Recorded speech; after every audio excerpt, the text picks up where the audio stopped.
Hello, everyone, to the December presentation of the Friends of History First Wednesday Lecture Series. I am Ben Woodbury with the Friends of History and will be your host today. First, a few administrative details before today's presentation. As a reminder, all recent, past, and future First Wednesday online lectures are now available on our Friends of History webpage. Just click on the lecture series link at the top of the page. Our monthly lectures are being provided free of charge by the Friends of History with support from the New Mexico History Museum. We do, however, accept and encourage donations. These funds will go directly to support the lecture series and, more importantly, all History Museum programs and exhibits. Should you wish to make a donation, just go to our website and click on the Donate button at the top of the page. We are looking forward to our January presentation, when our speaker will be Megan Kate Nelson. On January 5th, Ms. Nelson's presentation will be drawn from her new book, The Three-Cornered War: The Union, the Confederacy, and Native Peoples in the Fight for the West. This book was a 2021 finalist for the Pulitzer Prize in History, and we're happy to have her join us in January. Drawing from extensive historical materials, Ms. Nelson will focus on 9 charismatic individuals who fought for self-determination and control of the region, and whose actions reveal the importance of such individual efforts in the midst of the larger military conflict of the Civil War. Among these individuals are included such well-known figures as John R. Baylor, the Texas legislator who established the Confederate Territory of Arizona, U.S. Colonel Edward Canby's wife, Louisa Hawkins, who nursed Confederate soldiers back to health, Kit Carson, who led a regiment of volunteers against the Texans, Navajos, Kiowas, and Comanches,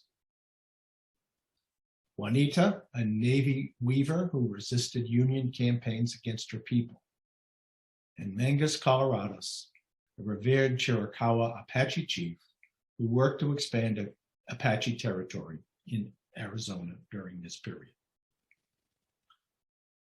The presentation will provide a fresh look at events in the New Mexico territory, typically obscured in accounts of the Civil War.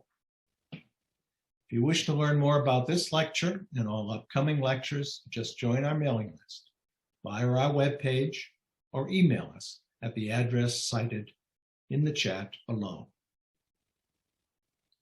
And now for today's lecture. This talk is drawn from the new, revised, and expanded edition of Valles Caldera, A New Vision for New Mexico's National Preserve, by William DeBuys and Don J. Usner, and is published by the Museum of New Mexico Press. DeBuys and Usner will present their personal perspectives on the Valles Caldera National Preserve, highlighting the main events, political and ecological, of the first 20 years of the preserve and its prospects for the next 20. There will be a photo montage by Don Usner's photographs of the caldera, which he took for both the original 2006 publication and for the new, revised, and expanded edition of the book, published this year. These include a selection documenting the effects of the Las Conchas and Thompson Ridge fires. William DeBuys chaired the Valles Caldera Trust from 2001 to 2005 in its early efforts to manage the 89,000-acre Valles Caldera National Preserve. He is the author of 10 books, including A Great Aridness, Climate Change and the Future of the Southwest, and River of Traps, for which he was a 1991 Pulitzer finalist. His most recent book, The Trail to Kanjiroba, Rediscovering Earth in an Age of Loss, appeared in August of this year. Bill lives on a farm he has tended since 1976 in northern New Mexico. Don J. Usner was born and raised in Los Alamos and Chimayo, New Mexico. He is an award-winning writer and photographer and former official photographer for the Valles Caldera Trust. His books include Orale, Lowrider, Custom Made in New Mexico, De Niñas Chimayo, Cuentos from the Old Plaza, Sabino's Map, Life in Chimayo's Old Plaza, and Chasing Dichos Through Chimayo. Don lives in Santa Fe. Following the presentation, Bill and Don will answer any questions you may have. The questions and comments can be posted at any time in the YouTube chat room, both during and after the presentation. As always, upon completion of today's event, the entire presentation will be posted on the Friends of History webpage, as well as on the History Museum's YouTube and Facebook pages. So, let us now welcome Bill DeBuys and Don Usner. Well, hello. Thanks, Ben. And my name's Bill DeBuys. This guy next to me is Don Usner. And we're old buddies. We've had adventures in many places, from the Arctic to the Grand Canyon and the Pecos Wilderness. But one of the most enduring adventures we've had is our long-term involvement and love affair with the Valles Caldera. So we're very pleased to be able to present this new and revised edition of our Valles Caldera book, which came out what year, Don? I believe the first edition was 2004. That's right, yeah, 2004. And this new revised and expanded edition was supposed to have come out in July of 2020, which would have been the 20th anniversary of the federal acquisition of the Baca location, #1, which became the Valles Caldera National Preserve. But a few things intervened, not least of which was the COVID pandemic. And so at last, now we're happy that this book is out and available. We revised and expanded the original book to cover the immense changes that occurred in the first 2 decades of the existence of the Valles Caldera National Preserve. Of course, one of those big changes was the transfer of the property to the National Park Service, and the history of that transfer is really, I think, a pretty interesting insight into how so much of Washington actually works. So it's a political history that I think will be of interest to a lot of readers. Another big area of change is in the ecology of the Valles Caldera. The biggest trigger to those changes being the massive fire, the Las Conchas fire, and then later a somewhat less powerful fire, the Thompson Ridge fire, which both had big impacts on the ecology and landscape of the caldera. Another thing that we're trying to keep track of in this new book is the increase in our understanding of the Valles Caldera.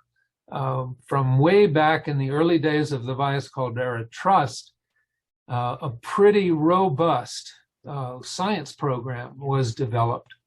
And that program continues under the brilliant leadership of Dr. Bob Parmenter.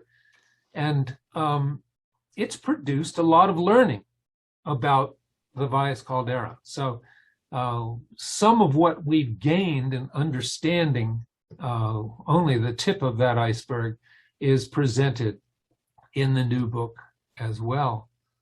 Way back when I was involved with the Valles Caldera Trust in the first years, the board we had then, we talked about the products that might come out of the preserve.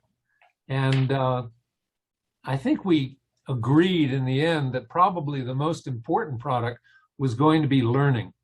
learning for all kinds of people from preschoolers to postdocs. And I think that concept is actually holding up. To tell you a little bit about what the new book contains, everything is in there that was in the first edition, plus new essays by both Don and me that help to bring the record up to date about what's happened in the caldera, and a whole lot of new photographs by Don, which he'll be talking about in just a couple of minutes. Some of this new work documents the physical and ecological changes brought on by the fires, and all of it presents, all of the photography presents a visual feast of one of the most inspiring and photogenic landscapes in all of North America. And you're seeing that right now as many of these new photographs are coming up on the screen. But the new book, we hope, does more than simply bring the so-called record up to date. We hope that it also shares the special spirit of this very special place. One of the themes of the book is that as we enter the turbulence of ever more powerful impacts from climate change, the Valles Caldera is a superb and probably an ideal place in which to observe and understand those changes, those forces. And there's a very important corollary to that, that the VCNP is also an ideal place for personal reflection and appreciation of the beauty of the natural world. It's a place for all of us, individually and in groups, to come into ourselves and to build the inner strength that we're going to need to contend with the challenges that lie ahead. The challenges that are going to be, in many ways, greater than probably anything we've experienced in the past. We also hope that this book will remind people about how lucky we New Mexicans are to have the VCNP. The first essay that I wrote, the one I wrote for the original edition, tells the story of the really remarkable alignment of political and fiscal planets that made the federal acquisition of the Baca location actually possible.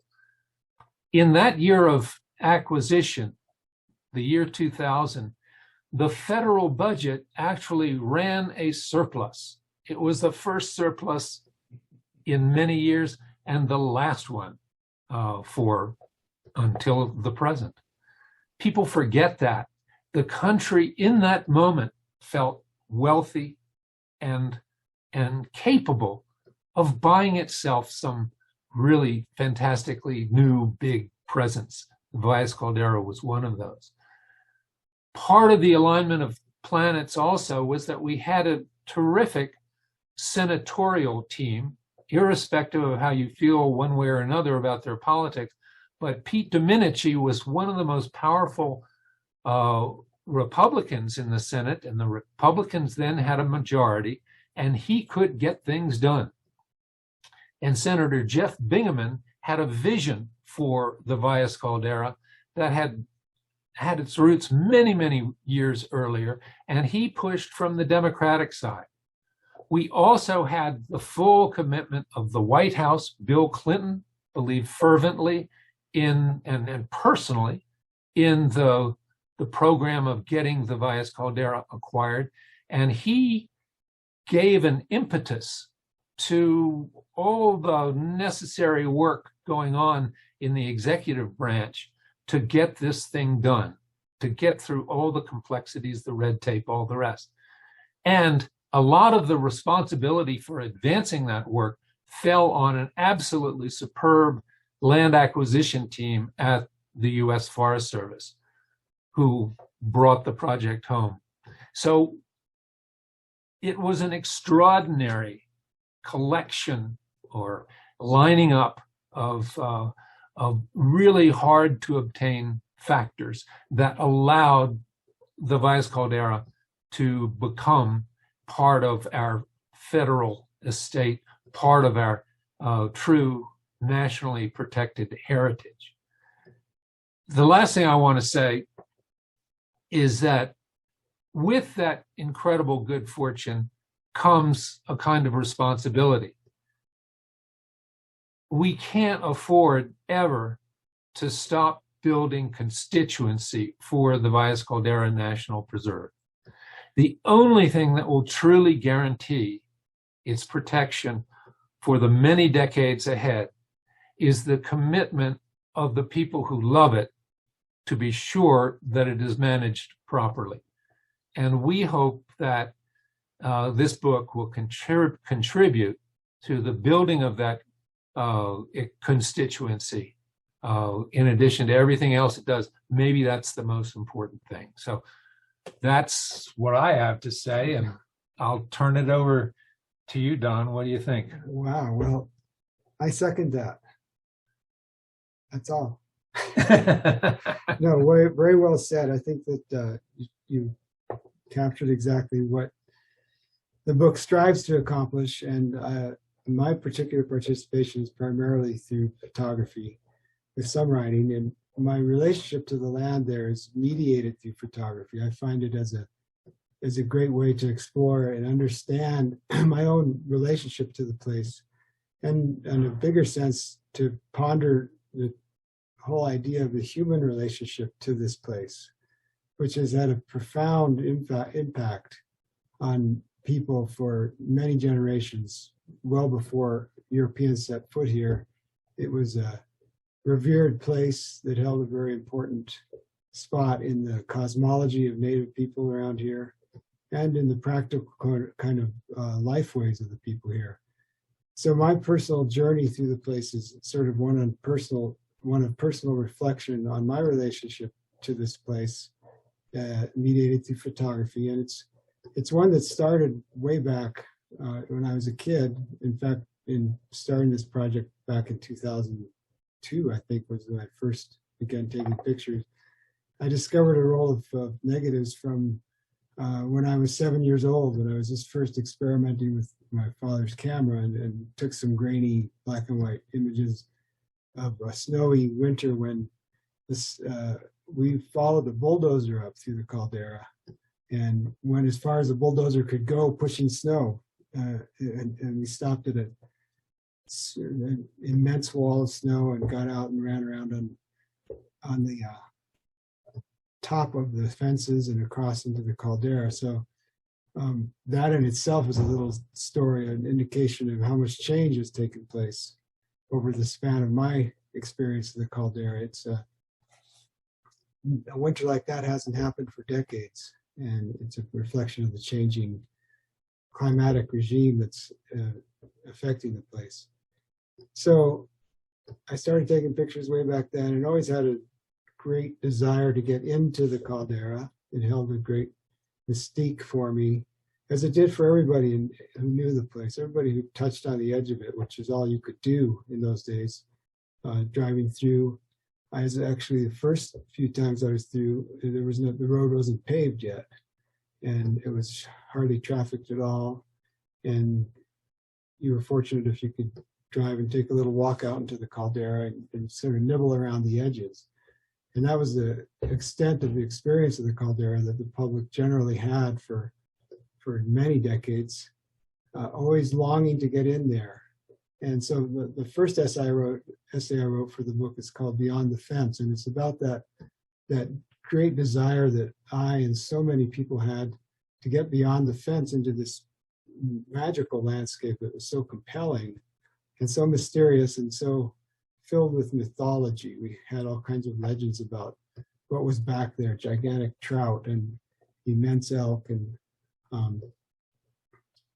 lots of things that we imagined that we couldn't really visualize. And we also could not access it through photographs. Remarkably, there had been no real photographic survey of the caldera ever.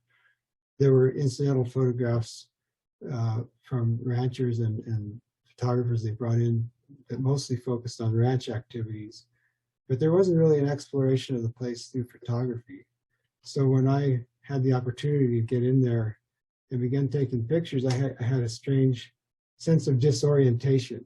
It was as if this place had built up in my imagination for so long, I didn't know how to approach it in reality. I was sort of stunned to get beyond the fence and have some access to look around.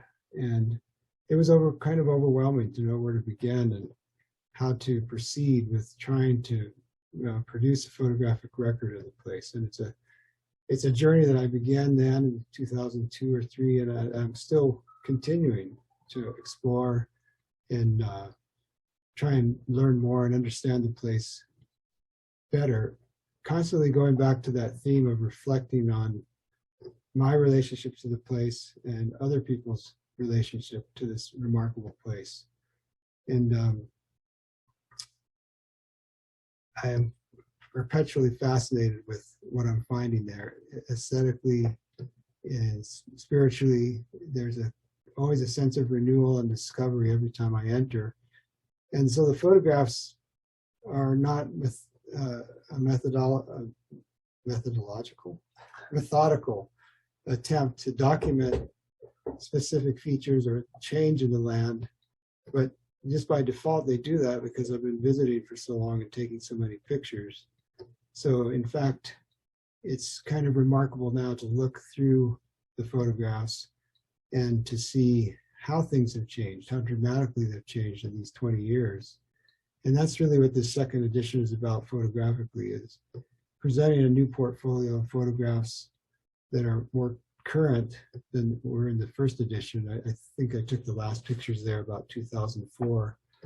And of course, the most striking thing in terms of the imagery is the effect of the fires. I think for all of us who were in northern New Mexico and longed to get in the caldera and valued it so, it was that image of verdant greenness and rich forests and tall trees, and it was the sense of a well-watered Eden hovering above the valleys. And of course, anybody who grows up in New Mexico is completely fascinated with any trickle of water. And there was plenty of water up there and plenty of greenery. So suddenly much of that was burned and transformed into charred forests that then went through a period of terrific erosion and runoff that tore up the land in dramatic ways, and flooding and a number of consequences of these enormous hot fires that I was unprepared for psychologically or emotionally and shocked by. I think many people were, even though fire ecologists had warned and realized for decades that the catastrophe was in the making. To actually see the results has been quite a shocking experience, as has the whole notion, or having to face the notion of dynamic change in the landscape we're so attached to. Yeah. And that, in the childhood mind, the world is a static place.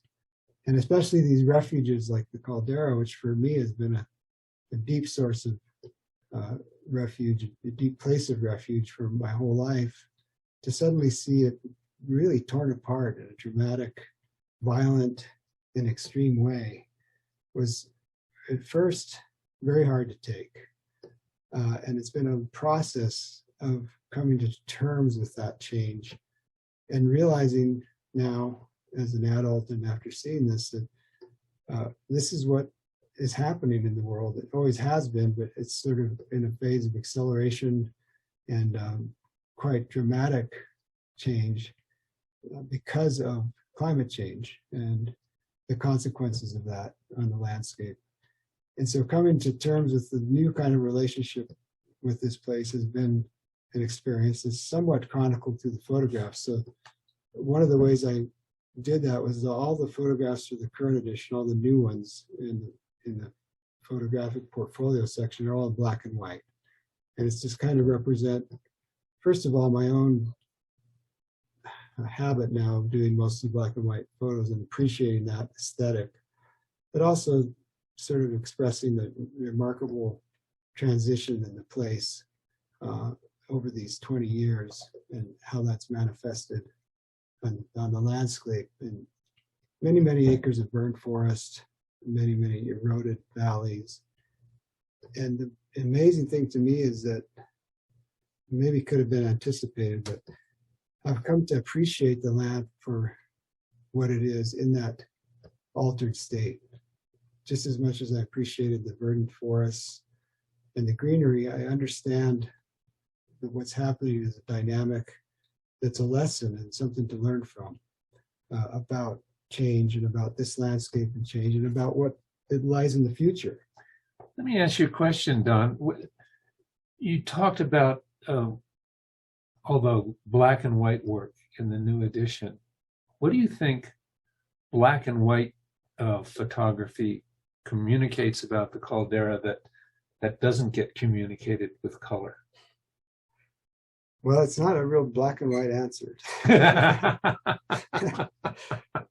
I think a lot of it is sort of a conceit and an aesthetic preference I have, but also it's a more nuanced way to look at the landscape. You eliminate the distraction of color and look at the more basic elements of what you're seeing in the landscape. And it's also a way to make pictures that get people's attention in a new way. Another thing that's happened in those 20 years at the same time that the landscape has changed so dramatically up there is photography has changed completely, almost in that same time frame. Yeah. My first digital camera was 2003. In fact, I had digital camera when I started this first project, but I refused to use it because I didn't believe digital was going to go anywhere. It wasn't as good. And so like this picture behind me, that's with the film camera. But now there's a proliferation of millions and billions of photographs every day, most of them in color. And there's a real tendency for people to take the color and pump it up and increase the saturation, the contrast, and make a kind of clownish theatrical representation of the land. Yeah, I agree. I think in a way, the color can be a trap to emphasize just ordinary beauty. And that by leaving the color out, by going to black and white, we can go to a deeper, less superficial beauty. I think that's a good way to say it. It kind of stops you. It's more arresting because we're so accustomed to color. Yeah. It makes you look twice. It makes you look twice and look deeper. Yeah. I think so. And it's a more difficult medium to work with. And people often say, oh, digital photography makes it so easy to manipulate a picture. And it's true. You can sit here at your desk and do the manipulations instead of saturating yourself with chemicals in a dark room. But it's still a very difficult process to extract from this overwhelmingly colorful situation the essence of what you're looking at, what you want to say through black and white imagery. So I find it challenging and really rewarding to practice it. Got another question for you, and that is that, and eventually we'll go to questions from our friends out there in Zoom land, but you touched on this a little bit, but I wanted to bring you back to it if I could, that you started photographing and trespassing up there when you were pretty small and continued somewhat more aggressively, especially on the trespassing side when you were a teenager and on after that. And then when in 2000, when this became the Valles Caldera National Preserve, I think the trust invited you in to begin taking some photographs so that we would have a stronger and better visual record of the place. And I know, your photographs have hung in the trust offices, and I hope now they're in the offices of the National Park Service that take care of the place. So you've had this long relationship with the place and this long effort to sort of encounter it photographically. And that effort in its formal sense is now more than 20 years long. How do you feel about the place today that's different from how you felt about it back in the year 2001 when you first began to go on to the Valles Caldera National Preserve legally? Well, I feel less mischievous about it. But it's interesting. I feel like I know the place much better in terms of just the basic layout and dimensions of it. One of the amazing things you discover is if you start to look around there, the space is much vaster than you imagine even. It's obviously, when you first encounter it, you're impressed by the size of it. But when you start moving around out there on foot, on horseback, on a bicycle, on a truck, all those things I've done, you start to realize that, on paper, 89,000 acres may not sound like much. But when you get out there and start to see the dimensions of it, it's a vast place, made the more so by the expansiveness of the open valles and the distances you can see there. So I have a much better grasp of the physical layout of the place. But, and I have to say, I'm also much more aware of how much the place has been impacted by human activity. One of the pictures I have here is of a stump in the forest, and I realized when I first was photographing, in that picture I put it in as an example of this, I was really fixated on the idea that this was a pristine landscape that was beyond, had not been touched because I hadn't touched it, Right. and the public hadn't. And one day I was looking for a primeval forest picture. Everything was perfect. The sun was coming up. There was fog in the trees. There were beams of golden sunlight. And I could not find a place in this particular forest without stumps. Yeah. And I was looking and getting really frustrated and angry and thinking, this is typical. This is typical. And then I suddenly realized, this is the photograph. This is the place. This is what this is, really about. This is the actuality of the place. This is the actuality. So I've been encountering the actuality of the place and more and more deeply. And the fires, interestingly, burned off some of that veneer of pristineness, because I go through big burned forests now, and I can see the forests of stumps that were covered with greenery before. So that's been another aspect of my learning. One of the most surprising factoids that I encountered when the Valles Caldera Trust took over management was that there were, imagine this is a landscape basically 12 miles by 12 miles, something like that. And within that, there were 1,500 miles of logging roads. And so many of them just corkscrewed up Cerro del Medio, but immense networks of roads. So that's part of my encounter with the Caldera too, is to understand how powerfully it's been impacted by human activities, but also how powerfully it has been rebounding from those impacts. And I'm delighted to say that the second batch of your photographs, those in the new edition that weren't in the first edition, have a quality I especially love, and there are a lot less fences in it. Removing some of the fences has been a major preoccupation of both the Valles Caldera Trust over the years, and since then, the National Park Service. And removing those fences, the place with so many different ranching regimes over the years had really been chopped up into little barbed wired spaces. And removing those fences has helped to increase that sense of spaciousness. And one little anecdote I'll tell is that when I was trying to get to know the place, one day I saddled up near the headquarters and just rode straight out into the Valle Grande. And of course, when I started, everything behind me was really big, the trees and the buildings and everything, and the distance was really small. And I rode out a couple of miles across the valle until the ground became too soft for my horse to proceed. We just went as far as we could go into things like that. And when I got as far as we could go, everything in the distance still seemed really small. And when I turned around, everything behind me seemed really small. And the amazing thing was that the stuff in the distance hadn't gotten any bigger. I had been riding for an hour or so, and the distance didn't get bigger. I just got deeper, deeper, deeper into this immense space. It was an absolutely marvelous experience. Yes, I've had that experience. It reminds me of an anthropologist, Colin Turnbull. Oh, yeah.